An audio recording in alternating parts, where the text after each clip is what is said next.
Love hormone वाढवायचे का? मग डाएटमध्ये चेंज करा. नक्कीच मॅजिक होईल. बघूया काय सुधारणा केल्यावर आपल्याला ऑक्सिटोसिन मिळेल. थेट अन्नातून ऑक्सिटोसिन मिळत नाही, पण काही अन्न घटक आहेत जे ऑक्सिटोसिन वाढवण्यास मदत करतात. यासाठी मॅग्नेशियम रिच डाएट, यात काजू, बदाम, भोपळ्याच्या बिया आणि पालक इत्यादी. मूड खराब आहे, मग डार्क चॉकलेट. 70% कोको पावडर असणारे चॉकलेट केव्हाही मूड इम्प्रूव्ह करतात.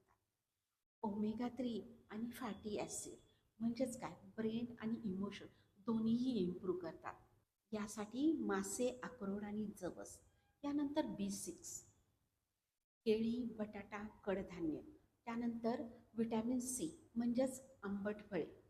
त्यानंतर जास्त प्रोटीन असावं यासाठी दूध, दही, अंडी. कम्फर्ट देणारे पेय, गरम दूध, हर्बल टी. बाबींमुळे ऑक्सिटोसिन वाढते. तर अशाच माहितीसह पुन्हा भेटतोय एक पाऊल आरोग्याकडे. धन्यवाद.